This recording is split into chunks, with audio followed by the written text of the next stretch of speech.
You know, usually when someone is referred to as so and so's significant other, it's the guy's girlfriend or wife. Oh, that's so and so's girlfriend or whatever, without acknowledging her actual name. But every now and again, you'll get the opposite, like Cole Tucker, who most probably know as High School Musical star Vanessa Hudgens' boyfriend. God damn it! I care! It's my fucking funny! Okay, cut. Oh my god, man. Man, Zac Efron really lost it since this happened, and the most recent being Livy Dunn's boyfriend over in Pittsburgh, although at this point that's mostly a joke because Paul Skenes deserves to be acknowledged by just being called Paul Skenes, but whether it's deserved or not, it's happening. This guy is taking the baseball world by storm, and none of it is surprising.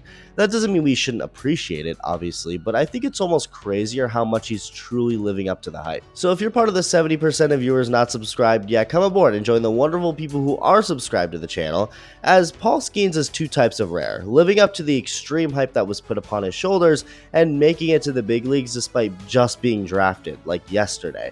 Bryce Harper is the best example of living up to basically unfair hype that was put upon him. I mean, this is someone who was deemed the LeBron James of baseball at 16 years old. It doesn't get any more ridiculous than that, but credit to Harper because he's lived up to the hype. He's on track to being a Hall of Famer, is electric and clutch in big moments, is becoming more likable by everyone as he ages, etc. Chris Sale is a guy who made it to the big leagues 2 months after he was drafted out of college. That's insane. Now, Skenes didn't quite do that, but to make it in less than a year after winning a championship for your college team is still insanely impressive. Like Sale, Skenes is one of the rare cases of guys who had major league type stuff in college. I mean, there's no other way to be promoted to the highest level of talent in the world that quickly unless you basically already had stuff that rivals the best of the best. And so after making the minor leagues look like a video game on easy mode, the Pirates called up Livy Dunn's boyfriend in one of the more hyped up call-ups for a pitcher or player at all since Steven Strasburg. So, previously on Paul Skenes, the 6'6", 235-pounder with his glorious mustache would take the mound at home against the Cubs for his debut, only for God to say you and piss on everyone. Skenes still got his first 7 strikeouts, but also 6 hits, walked 2 and gave up 3 runs in 4 innings plus before being taken out. The silly goofy Pirates forgot that in baseball you have to throw strikes to get batters out. The game gets delayed, and that was that. Then came his next start, and that was the true beginning of Paul Skenes showing what he's really fully capable of. He lined up against the Cubs again, and this time Mother Nature was busy somewhere else, so nothing would interfere this time, and Skenes took this opportunity to strike out 11 Cubs and give up 0 hits in 6. Just unfair. Shout out to the San Francisco Giants for real. I don't know how they did it or what was in their bats that day because they only struck out 3 times against Skenes when facing him. That's really about the only good thing they did because Skenes still was able to put up a really good quality start without the strikeout power that day. Another 6 innings, only 1 run, but he was back to his usual self in Detroit. He did give up a homer for the first time since his debut, but also struck out 9 in a solid 6 innings. Next up, the biggest challenge by far, the Dodgers. Mookie Betts, Freddie Freeman, and of course Shohei Ohtani all at the top. And yeah, it didn't disappoint at all. You literally had the hardest throwing pitcher in baseball facing the most talented player in baseball, giving him his absolute best stuff, pumping heat to Shohei and just saying, let's see what you got. The greatest baseball player of all time versus Livy Dunn's boyfriend. We're talking the greatest matchup in world history since Rocky Balboa and Ivan Drago. And in the first at-bat, Skenes struck out Ohtani on 3 straight fastballs, all north of 100 miles an hour. Round 2, swing and a miss on 100. 2 changeups for balls. Back to 100 for yet another swing and a miss. Misses inside with another 100. And with the count now full, goes back with 100. Ohtani hasn't hit any yet, so why not go back there? Well, that's why. Ohtani's only going to look foolish for so long, connecting for a bomb to straightaway center. As I've seen some fans say on online when they've seen certain clips, you know, it's cinema. And then round 3, Ohtani took another heater from Skenes and hammered it into right for a base hit. Skenes did rack up some more Ks, but the Dodgers made it tough for him, only going 5 innings, but back to his dominant ways in St. Louis. 8 more Ks, no runs, before getting Cardinals fans to give him a standing ovation when his outing was over. Cardinals fans cheering on a Pirates player? You might as well have Kamala Harris endorse Donald Trump for president. This is the impact Paul Skenes has.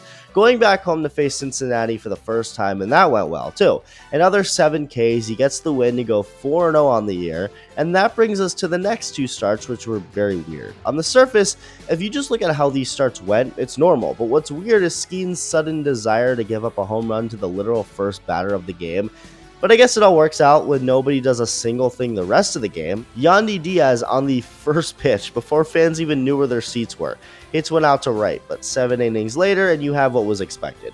8 strikeouts, that 1 run being the only one given up, and after the last strikeout, it was pretty perfect. It was almost like Skenes heard what the Pirates broadcaster said and reacted accordingly. I'm sorry, Mr. Jackson. Paul Skenes is for real. Next up, Braves. Again, that interesting strategy kicked in, giving up a rocket into the chop house by Jared Kelenic, but a strategy that, again, worked. At least for Skenes it did. So Livy Dunn's boyfriend may be onto something here, going on to strike out 9 Braves hitters, that 1 home run being the only run given up, although the Pirates did go on to lose just like they did to the Rays in that game. Skenes right now is averaging about 12 strikeouts per 9 innings. If you just woke up and left your hole in the ground yesterday, that's very good. The other impressive thing is that he really doesn't walk that many people, not nearly as much as you would think for someone who is just such a great power guy. He's also able to control his pitches so well. It's incredible. He's going to be prone to giving up some home runs here and there, just like any pitcher would in the world, even power pitchers, just considering how hard their stuff is coming in. All some hitters have to do is just make contact and it can leave. But that of course doesn't mean it's easy. It's just about as easy as rationalizing the average kick streamer's behavior. Borderline impossible. And not only is Skenes amazing with arguably the best stuff in baseball, but he's also so mature for someone who's so new. Usually it takes a while for rookies of any kind to adjust.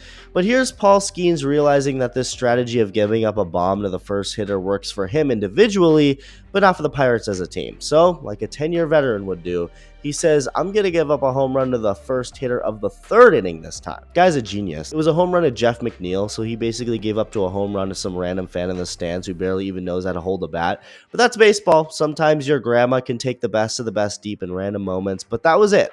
As not only does Skenes go on to have a great start per usual, 8 more strikeouts in 7 innings, only 2 runs against the Mets, but this also gave the Pirates hitters superpowers, scoring 14 runs all via home runs, connecting for 7 on the day. Magical stuff for Paul Skenes to do that. Very nice of him. In terms of pure electricity stuff and theatrics, Paul Skenes starting in the All-Star game for the National League would be so ideal. But regardless, this guy is absolutely absurd and is living up to every single piece of his hype so far. I mean, he genuinely makes baseball look easy. It's not fair. Let me know your thoughts. Thank you for watching, and I'll see you soon.